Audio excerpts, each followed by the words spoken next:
Welcome back to Ask a Foster Parent Anything. Today we're going to talk about foster parent associations and the importance of them. And we're going to talk a little bit about unions.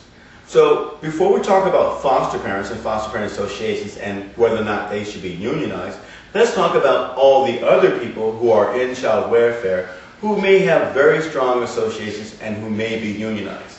Let's start with the people you know the most. Social workers. Do they have a union? Yes, they do. Do they have an association? Well, some of them do. There's a National Association of Black Social Workers. There's a National Association of other kinds of ethnic-oriented social workers. But the most important thing is they have a very strong union. Is it possible to fire a social worker? Yes, it is. But will they be represented by a union official or member? Yes, they will. Judges have associations. Lawyers have associations. Child welfare directors have an association which they belong to, and they actually do meet. Let's go back to foster parent associations. You have local foster parent associations, and then you have state foster parents associations, and then you have national foster parent associations. Now, in the state of California, as I mentioned once before, you have two state foster parent associations.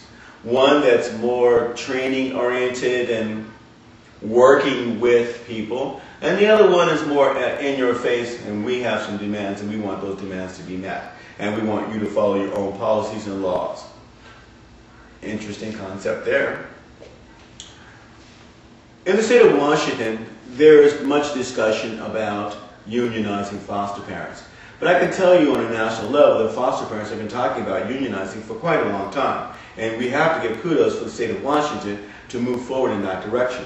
Foster parents need a strong representation. It's not there for them. And most counties, and some will disagree with this, do everything possible to control foster parent associations. This is why they cannot flourish. Here's an example. There may be a county employee whose job it is to work with foster parent associations or to have partnership with those associations. In order to get them to do the things that the county wants them to do, they will dangle over their heads tickets to sporting events, tickets to entertainment, or Christmas presents and Christmas gifts. They can only go to those associations. Should foster parents unionize? Maybe they should. Let's look at firemen. There are firemen who are professional at what they do. They go through a considerable amount of training. And there are some certain expectations that we have from them. And then there are volunteer firemen who basically join the forces of other professional firefighters on an as-needed basis. Foster parenting could be the same way. Professional foster parents, unionized, who have with high expectations, who have a higher level of training, and then there could be those volunteer type foster parents who can continue to do what they do out of love. But I assure you that foster parents need some kind of protection. They also need some kind of advocacy. They need a voice, and that voice needs to be loud, and that voice needs to be heard, and that voice needs to be powerful. Well, some will say, well, don't you have a national association? There is a National Foster Parent Association, and it's been around for quite a long time. One of the problems I have personally with that association is that it's very weak. And every meeting that I've gone to on a national level of that association has been nothing but how to pass new bylaws to keep the people who are in power. I have never been to a meeting where there was a vote on taking a stand on a national issue, ever. The other problem I have with the National Foster Parent Association is the way it looks. Somebody's got to say it. Racism is big in foster care. Take my word for it. You don't have to believe it, but racism plays a huge role in what happens in foster care.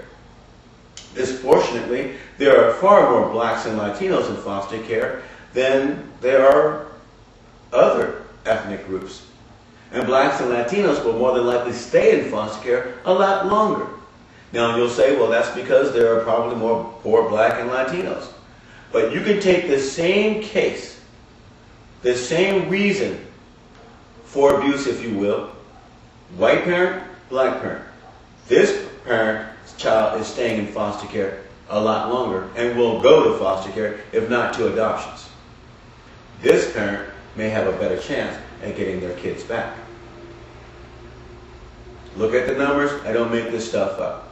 Now, let's look at it on the national level, the National Foster Parent Association.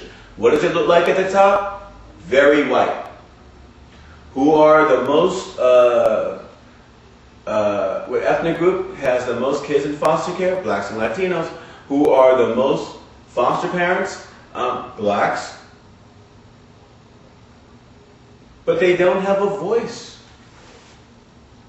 Clearly, it is time that we loosen our ties, we roll up our sleeves, and we take a really hard look at foster care and wonder, why is it that this is a multi-billion-dollar industry, a multi-billion-dollar economy, where very few of the dollars that are invested in foster care goes to the direct care of children. It's not there. It goes to pay for a lot of other peripheral services. Are people getting rich off of foster care? Yes, they are. Are they foster parents? No, they're not. Some of your family foster agencies and Children's Bureau, these people are politically invested. They're connected. When things go wrong, they know who to call. When they need to get a grant or respond to a proposal, they know how to make it work. So where is all the money going? Should foster parents be unionized? Absolutely. It will be in the best interest of foster children, I assure you. Let's put some money in that equation with love.